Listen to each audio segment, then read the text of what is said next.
حیض، نفاس اور استحاضہ کا بیان۔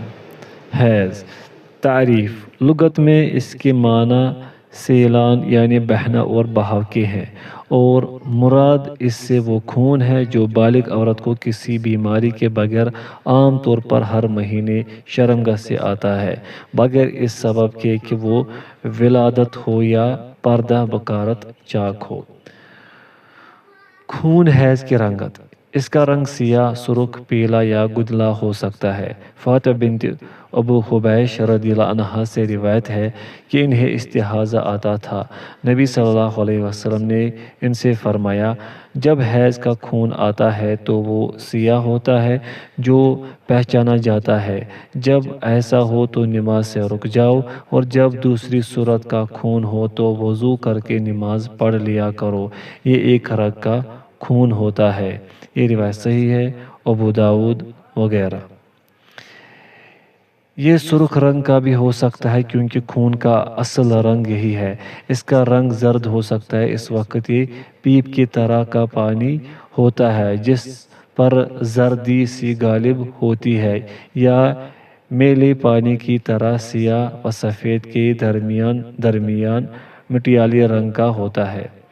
جناب علقمہ اپنی والدہ مرجانہ سے روایت کرتے ہیں، جو ام المومنین عائشہ رضی اللہ عنہا کی آزاد کردہ لونڈی تھی، کہ عورتیں عائشہ رضی اللہ عنہا کے پاس اپنی تھیلیاں پہچان کے لیے بھیجا کرتی تھی جن میں زردی مائل روئی ہوتی، تو عائشہ رضی اللہ عنہا فرماتی تھی، جلدی مت کیا کرو حتیٰ کہ روئی کو خوب سفید پالو۔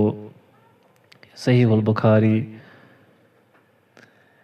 اور دوسری روایت کے الفاظ یوں ہے، آپ فرماتی تھی کہ جب خون آئے تو نماز سے رک جاؤ حتیٰ کہ طہر کو چاندی کی مانند سفید دیکھ لو، پھر غسل کرو اور نماز پڑھو۔ یہ روایت حسن ہے، سنن دارمی۔ زرد یا میلا پانی ایام حیض میں حیض کے حکم میں ہوتا ہے۔ ان دنوں کے علاوہ اسے حیض نہیں سمجھا جاتا، جیسا کہ ام عطیہ رضی اللہ عنہ کی روایت ہے کہ ہم طہر کے بعد میلے یا زرد پانی کو کچھ بھی نہ سمجھتی تھی۔ صحیح البخاری۔ مدت حیض: حیض اور اسی طرح طہر کے ایام کی تعداد و تعین کے بارے میں کوئی قابل اعتماد بات مروی نہیں ہے۔ جو روایات اس کے بارے میں آئی ہیں یا تو ضعیف موقوف ہیں جو قابل حجت نہیں ہے، یا اگر مرفوع ہے تو وہ بھی صحیح نہیں۔ البتہ وہ عورت جسے اپنا معمول معلوم ہو تو وہ اسی پر عمل کرے، جیسا کہ عائشہ رضی اللہ عنہا سے مروی ہے کہ فاطمہ بنت ابو حبیش رضی اللہ عنہا نے رسول اللہ صلی اللہ علیہ وسلم سے کہا کہ اے اللہ کے رسول، میں پاک نہیں رہتی تو کیا نماز چھوڑ دیا کروں؟ آپ نے فرمایا، یہ ایک رگ کا خون ہے، حیض نہیں ہے۔ حیض آئے تو نماز چھوڑ دیا کرو، جب حیض کے دن گزر جائے تو اپنے آپ سے خون دھو کر نماز شروع کر دیا کرو۔ صحیح البخاری۔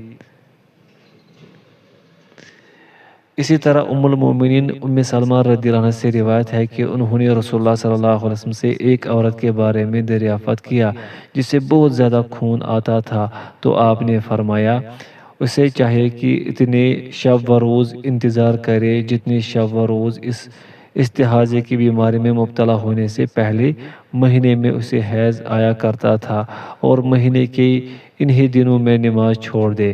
پھر جب یہ مدت گزر جائے تو غسل کرے، پھر لنگوٹ باندھ لے اور نماز پڑھا کرے۔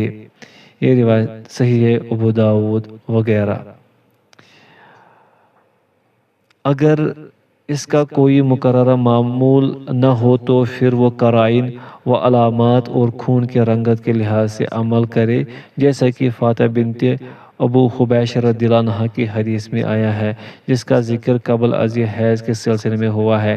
اس میں بتایا گیا ہے کہ حیض کا خون دوسرے خون سے نمایاں اور مختلف ہوتا ہے، اور عورتیں اسے بخوبی پہچانتی ہیں۔ حاشیہ: اور اگر ایک عورت کو اپنی عادت کا پتہ ہے نہ خون حیض کو دوسرے خونوں سے پہچان سکتی ہے تو ایسے عورت کے بارے میں حمنہ بنت جہش رضی اللہ عنہ کی حدیث ہماری رہنمائی کرتی ہے، جن سے رسول اللہ صلی اللہ علیہ وسلم نے فرمایا، یہ شیطان کے کچوکوں میں سے ایک کچوکا ہے، پس تم 6 یا 7 دن اللہ تعالیٰ کے علم کے مطابق حیض سے رہو اور ہر مہینے اسی طرح کیا کرو جس طرح کی عورتیں حیض و طہر کے اوقات میں حیض و طہر سے رہتی ہے۔ سنن نبی داؤد عبدالولی حاشیہ مکمل ہوا۔ ایام حیض میں عورت سے فائدہ حاصل کرنا اور بوس و کنار جائز ہے مگر فرج میں جمع ناجائز ہے۔ انس رضی اللہ عنہ سے مروی ہے کہ یہودی لوگ اپنی عورتوں کے ساتھ ان کے ایام حیض میں اکٹھے کھانا پینا بھی چھوڑ دیتے تھے، تو نبی صلی اللہ علیہ وسلم نے فرمایا، تم ہر کام کر سکتے ہو سوائے جماع کے، فرج میں جماع کے علاوہ ہر طرح کا تمتع مباح ہے۔ صحیح مسلم۔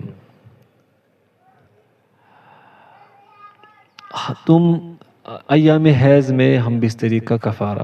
ابن عباس رضی اللہ عنہما سے مروی ہے کہ رسول اللہ صلی اللہ علیہ وسلم سے ایسے شخص کے بارے میں پوچھا گیا جو اپنی بیوی کے ایام حیض میں اس کے ساتھ جماع کا مرتکب ہوا ہو، تو آپ نے فرمایا، 1 دینار صدقہ کرے یا آدھا دینار۔ یہ اثر صحیح ہے۔ حاشیہ: دینار کا موجودہ حساب سے وزن 4.25 گرام سونا ہے، نیز یہ صدقہ اس شخص کی شرعی کوتاہی کا ازالہ ہے۔ البتہ طبی لحاظ سے بھی کوئی نقص مرد یا عورت میں پیدا ہو سکتا ہے۔ حاشیہ مکمل ہوا۔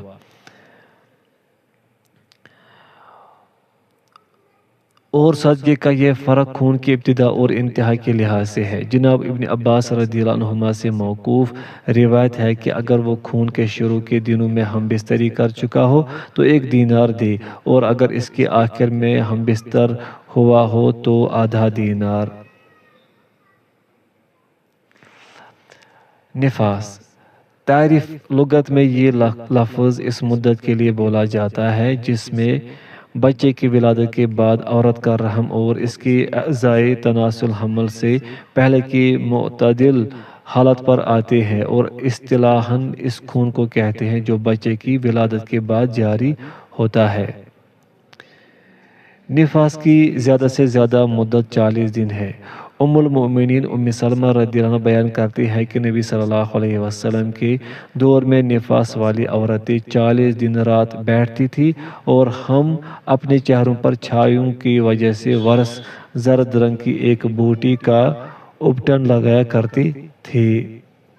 یہ روایت صحیح ہے، ابو داؤد وغیرہ۔ نفاس کی کم از کم مدت متعین نہیں۔ خون 40 دن سے پہلے ہی رک جائے تو نفاس کا حکم بھی زائل ہو جائے گا۔ جریان خون 40 دنوں سے زیادہ بڑھ جائے تو ایسی عورت اپنے آپ کو مستحاضہ سمجھے، اس صورت میں اس کا معاملہ استحاضہ والا ہوگا۔ حیض و نفاس والی خواتین کے لیے حرام امور۔ حیض و نفاس کے وقوع پر وہی امور لازم آتے ہیں جو کسی جنابت والے پر لاگو ہوتے ہیں۔ پوائنٹ الف: جنبی کے لیے مسجد میں رکنا حرام ہے۔ پوائنٹ با: جنبی پر نماز حرام ہے۔ پوائنٹ جیم: جنبی پر طواف حرام ہے۔ اس کے متعلق بحث غسل کے مسائل میں عنوان وہ امور جو جنبی آدمی پر حرام ہے کے تحت گزر چکی ہے۔ پوائنٹ دال: حائضہ اور نفاس والی خاتون روزہ نہیں رکھ سکتی، جب پاک ہو جائے تو قضا دے، جیسے کہ معاذہ رحمہ اللہ سے مروی ہے کہ انہوں نے ام المومنین عائشہ رضی اللہ عنہا سے پوچھا، حائضہ کو کیا ہے کہ روزے کی تو قضا دے مگر نماز کی قضا نہ دے؟ اس پر عائشہ رضی اللہ عنہا نے کہا، ہمیں رسول اللہ صلی اللہ علیہ وسلم کے ساتھ یہ عوارض پیش آتے تھے تو ہمیں روزوں کی قضا کا حکم دیا جاتا تھا، نمازوں کا نہیں۔ صحیح البخاری و صحیح مسلم۔ پوائنٹ واو: جمع حرام ہے، اس کی دلیل قبل ازیں حیض کی بیان میں گزر چکی ہے۔ استحاضہ: تعریف: وہ خون جو کسی عورت کو اس کے حیض یا نفاس کے دنوں کے علاوہ آنے لگے استحاضہ کہلاتا ہے۔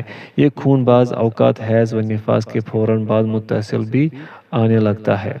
اگر حیض و نفاس کے ایام کے علاوہ آئے تو بات واضح ہے، لیکن اگر ان کے ساتھ متصل آئے اور عورت کا معمول معلوم و معروف ہو تو جو دن اس کے معمول سے زائد ہو وہ استحاضہ کے ہوں گے، جیسا کہ ام المومنین عائشہ رضی اللہ عنہا کی حدیث میں ہے کہ ام حبیبہ رضی اللہ عنہ نے رسول اللہ صلی اللہ علیہ وسلم سے خون کے بارے میں پوچھا تو عائشہ رضی اللہ عنہا نے رسول اللہ صلی اللہ علیہ وسلم کو بتایا کہ میں نے اس کا لگن خون سے بھرا دیکھا۔ اس پر رسول اللہ صلی اللہ علیہ وسلم نے فرمایا، اتنے دن رکی رہو جتنے دن تمہارا حیض روکتا تھا، پھر غسل کرو اور نماز پڑھو۔ صحیح مسلم۔ اگر عورت دونوں طرح کے خون کی رنگت کو اچھی طرح پہچان سکتی ہو، یا سیاہ رنگ کا خون حیض اور دوسرا استحاضہ ہوگا، جیسے کہ فاطمہ بنت ابو حبیش رضی اللہ عنہا سے مروی ہے کہ انہیں استحاضہ آتا تھا تو نبی صلی اللہ علیہ وسلم نے ان سے فرمایا، جب حیض کا خون ہو جو سیاہ رنگ کا ہوتا ہے اور پہچانا جاتا ہے، لہذا جب ایسا ہی ہو تو نماز سے رکی رہو، اور جب دوسری صورت ہو تو وضو کر کے نماز پڑھا کرو۔ یہ ایک رگ کا خون ہے، یہ ایک رگ کا خون ہوتا ہے۔ یہ روایت صحیح ہے، ابو داود وغیرہ۔ اگر کوئی عورت بالغ ہوتے ہی استحاضہ کے عارضے سے دوچار ہو، جس کی وجہ سے اسے اپنی عادت کا پتہ نہیں چل سکا، یا بعد میں مستحاضہ بن گئی اور عادت یاد نہ رہی اور کسی طرح کا کوئی امتیاز کرنے کے قابل نہ ہو، تو اسے اپنے خاندان اور علاقے کی عورتوں کے معمول کا لحاظ کرنا ہوگا، جیسا کہ حمنہ بنت جہش رضی اللہ عنہ کی حدیث میں آیا ہے کہ رسول اللہ صلی اللہ علیہ وسلم نے ان سے فرمایا، یہ شیطان کی ٹھوکروں میں سے ایک ٹھوکر ہے، چنانچہ تم 6 یا 7 دن اللہ کے علم کے مطابق ہے سمجھا کرو، پھر غسل کرو حتیٰ کہ جب تم سمجھو کہ خوب پاک ہو گئی ہو تو 24 یا 23 دن رات نماز پڑھتی رہو اور روزے بھی رکھو، تمہارے لیے یہی کافی ہے، اور ہر مہینے اسی طرح کیا کرو جس طرح کی عورتیں اپنے حیض کے دن گزارتی ہیں اور طہر کے دنوں میں پاک ہوتی ہیں۔ یہ روایت حسن ہے، ابو داود وغیرہ۔ استحاضہ والی خاتون کے لیے احکام: استحاضہ والی عورت کے لیے ان چیزوں میں سے کوئی چیز حرام نہیں ہے جو حیض والی خاتون کے لیے ہے، سوائے اس کے کہ اسے اپنی ہر نماز کے لیے تازہ وضو کرنا پڑے گا، جیسا کہ فاطمہ بنت ابو حبیش رضی اللہ عنہا کی صحیح حدیث میں قبل ازیں گزرا ہے، اور اگر ہر نماز کے لیے غسل کر سکے تو بھی مستون ہے، جیسے